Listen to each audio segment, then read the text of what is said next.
Hey everybody, Erica Serwin here from Pink Buckaroo Designs. This week over on my blog, I am showcasing a new bundle called Sparkle of the Season. And I'm going to show you how I made this card with that bundle. This is the bundle. It's got a lot of dies and quite a few stamps. In my mind, I think of it as a wreath stamp set, although there's no wreath stamps. You've got the wreath dies and all these really fun things to decorate your wreaths with. So this week I've got videos for a fall wreath, a Halloween wreath, a winter wreath, and I've even got a bonus project that has a back to school wreath that you'll have to check out on my blog. All right, well, let's get started. There are lots of little things we need to do here over on our cut and emboss machine. So I think I'm going to get everything ready so when I pull it over, we can get it all done. I've got a piece of our early espresso and our new craft sheets, which I am really loving. I love craft paper. If you wonder what is different about craft from crumb cake cardstock, craft looks like your cardboard box. That's really kind of the color, the texture, but it's very light and it's just as about the same thickness as our cardstock. Now what I've done here is I've put both those pieces on our adhesive sheets. That's going to make these turn into stickers when I cut them out. Now you don't have to do this. You can use liquid glue, but I prefer to do this when I can remember to do it because it is much less messy. All right, so we're going to cut out this wreath from Early Espresso, and then we're going to cut out this one from the craft. Now we're also going to need to cut out some of the leaves. So we're going to stamp those 2 stems in Bumblebee. I think Bumblebee ink is a great fall yellow.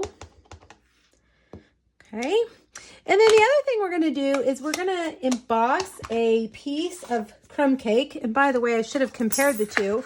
Let me show you. This is crumb cake cardstock and this is the craft. I hope that video you can see the difference. This is much more like a box, a cardboard box.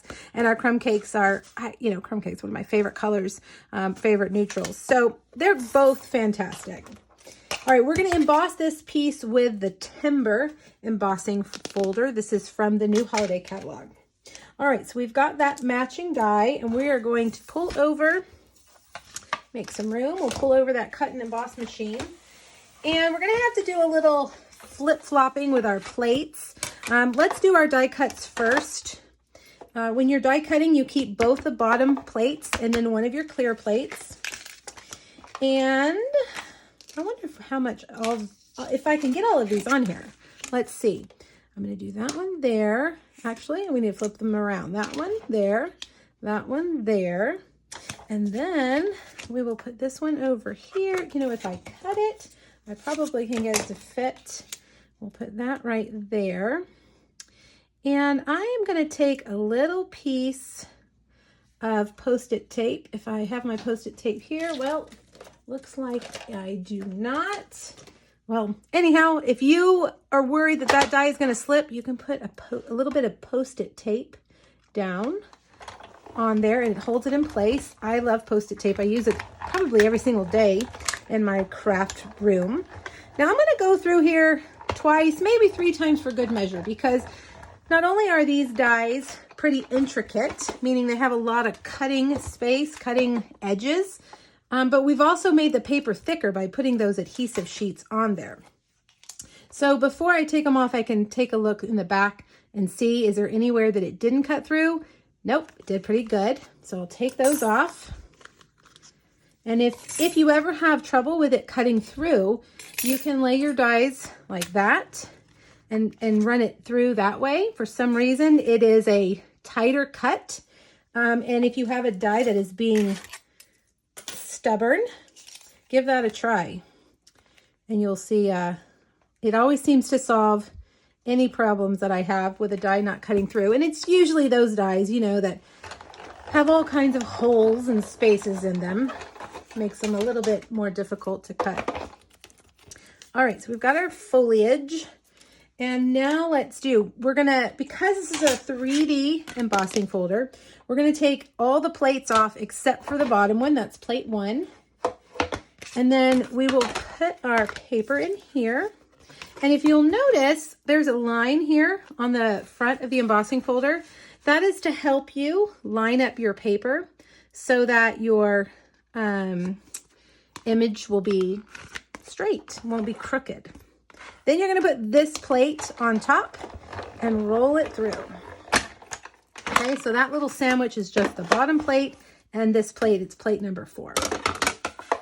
All right, I believe we are done with our cut and emboss machine, so let's move that out of the way. Let's look at our wood grain. Isn't that nice? I do like that embossing folder. Okay, now before we can start putting it together, we've got a couple more things. I want you to see what I did here with this paper. If you are a frequent viewer of my videos, you'll know that I love anything gingham. So this paper right here actually looks like this. This is from the Host Stampin' Rewards Designer Series paper that you get free when you spend over $150. It can be one of the things that you choose, and it's white. And I thought, let's make it crumb cake and black. I actually have a chair in my living room that is like this, the crumb cake color and the black gingham. It hides dirt, much better than a black and white chair. All right, so now I'm going to take, this is crumb cake ink and one of my blending brushes. And I'm just going to keep adding color to it. Notice that I'm starting off on the edge over here and then coming across, because sometimes when you set your blending brush down, it leaves a hard edge like that.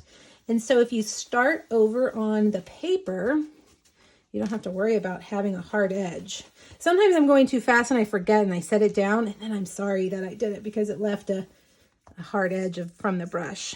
Okay, I think I'll just do a little bit more, get that color evened out. Looks pretty good. And now we have a crumb cake in black gingham piece of Designer Series paper. All right, the last thing we need to do is to stamp our sentiment and emboss it. I'm using one of our metallic powders. This is copper. And I'm going to stamp that Grateful in Versamark right in the center of an early espresso strip of cardstock. Let me get my grid paper back over here. And we're going to pour that out on there.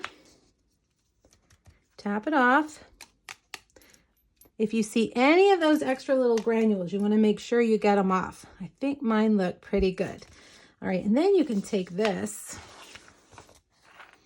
and make a little funnel and go right back into the pot.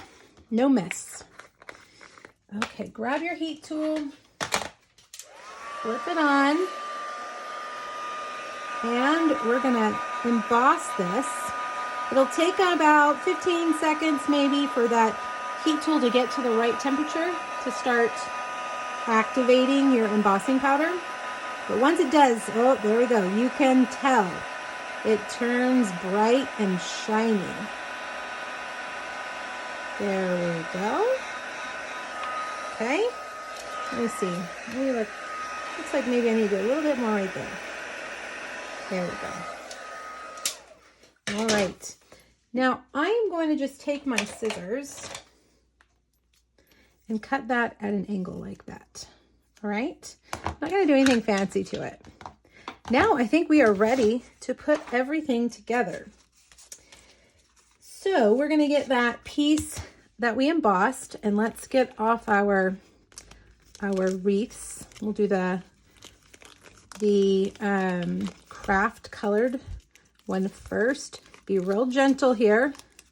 Got some delicate little pieces here that you don't want to tear, and then get that backing started. And once you do, it'll be pretty easy to come off. All right, now take your piece of Designer Series paper. Now, all the measurements and the supply list are over on my blog. This was originally a Facebook Friday project, and I always make a PDF for those, and it's free. So if you want all the measurements and the exact products that I use, make sure you hop over there. All right, we're going to peel this off. Be very careful again. not to tear it. And now if you don't have the adhesive sheets and you don't want to use those, just use your liquid glue. It will be fine. Just you can dot it along the larger sections. Okay, let's peel all of that off. One thing I like with the adhesive sheets is that when I peel it off, all the center pieces usually come out, so I don't have to pick them all out. Ooh, isn't that fun? I love that. All right, we're gonna set that right on top. All right, now I'm gonna get dimensionals and put this right in the center, like that. Now we'll get our two stems, our bumblebee colored stems. Put them here, like that. Now, if you know me, you know I also love linen thread. So I'm going to take a piece and I'm going to fold it in half. I love how it comes on the bolt and it's a little curly, like that. If you need to straighten it out, you can use a flat iron. I have a little travel flat iron that I keep in my craft room that helps me straighten out any ribbon or twine that I don't want to be curly. But honestly, I usually like it like this. It's a little messy and funky, and I like it. All right, there we go. Now, let's bring over our card base. I am just using a crumb cake card base. Okay, and we will get dimensionals. 4 dimensionals will be plenty, 1 in each corner. Okay. And then last but not least, I'm going to grab some of our new brushed metallic gems and just put a few of those around. I think maybe 3. Yeah, I think I'll leave it like that.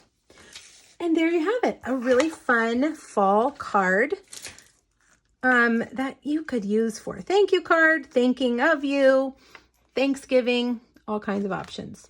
All right, guys, thanks for joining me today. Make sure you click the link here on YouTube, go over to my blog, check out all the other Sparkle of the Season projects, and let me know if you have any questions. Thanks, everybody. Bye-bye.